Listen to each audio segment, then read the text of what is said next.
This might seem like a bit of a nothing burger of a story, but let's actually talk about it, because obviously the Nintendo Switch 2 pre-orders have actually gone live with places like Best Buy, Target, GameStop, whatever have you, selling for around $450, and to be completely honest, I don't think that the Switch is actually worth that amount of money. So what's actually happening in Japan is that there is actually a region-locked version of the Switch that is only being sold in Japanese markets, and so I assume that the only way to be able to play games on it is you would need to either have a physical copy of a Japanese game or a Japanese region game, and you have to have a Japanese Switch account, which is all well and good. And what's really interesting is that while Nintendo are selling this region-locked model in Japan, it's actually way cheaper than the non-region or the region-free model. So the region-free model is selling at around 450 USD across the board, no matter what country you live in. But this one actually costs $100 less, the one that's being sold in Japan. And the thing is that they were actually, so there's a survey going on of Japanese players that are trying to pre-order a Switch 2, and found that a vast majority of them, or at least according to the title of this article, 97% of them want the cheaper region-locked model exclusive to Japan. So that kind of makes sense because it's a significantly cheaper product, but let's actually get into the details of how much cheaper. Thanks to this Video Game Chronicles article by Chris Scullion here. Earlier this month, Nintendo announced that a Japanese/domestic only version of the Switch 2, will be the only version available to purchase from general retailers in Japan. The domestic only model will retail for a cheaper price of 49,980 yen, which is around $334, and would only have Japanese as the console's language setting. Yep. So the thing is, if I was able to get my hands on one of these consoles, I would be able to play it because I do understand the language to an extent. And the only Nintendo account that can be linked will be the one created with the country/region setting set to Japan. Okay, that's interesting.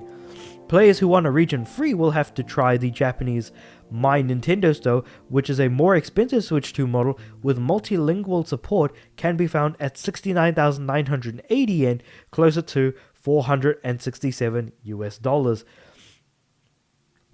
Twitter user Yukino-san14 surveyed nearly 60,000 players who had entered a Nintendo's lottery to pre-order a Switch 2 console from its My Nintendo Store.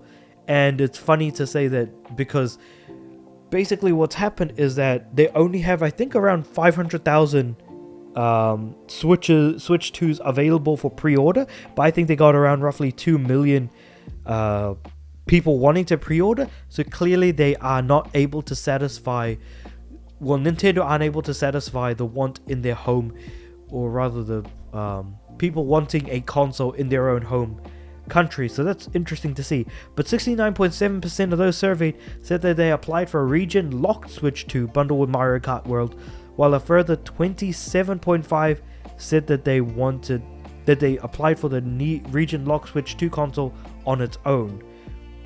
This leaves the 2.9% who said that they applied for the more expensive region-free multilingual version exclusive to the My Nintendo Store.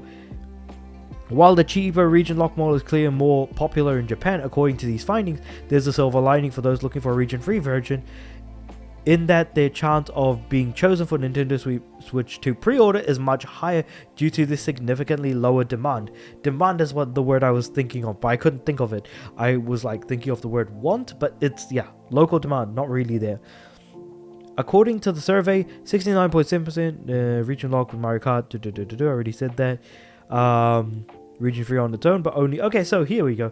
69.7% who applied to pre-order, only 24.3% were successful. This is the region lock Switch 2 with Mario Kart World. Of the 27.5% who just pre-ordered the console by itself, only 17.6% were successful, and of the 2.9%, 91.2% were successful in getting their pre-orders. Obviously 2.9% is a very significantly lower amount of people. But yeah, also just looking at the numbers here, if I just open this up on a new tab. So looking at the numbers. Okay. So okay. Interesting to kind of see what's going on here.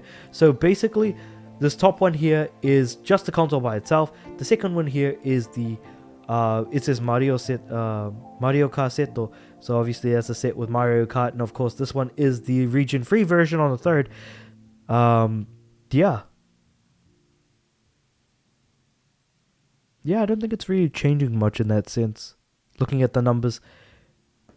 Yeah, I guess that doesn't really mean all that much. I mean, everything that we were just talking about right here was basically just shown on the screenshot. So I guess there wasn't really much point in even going into the screenshot, to be honest. But yeah, so Nintendo told us Japanese players earlier this week there was going to be a significant number that would be unsuccessful in their lottery attempts because the number of people who have applied far exceeded the expectations of Nintendo.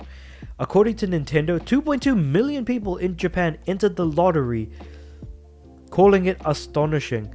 So it seems like whatever numbers they did have is significantly lower than what they expected to get, which is actually really, really interesting to see that they didn't understand their own predicament in their own home country, that more people would want one.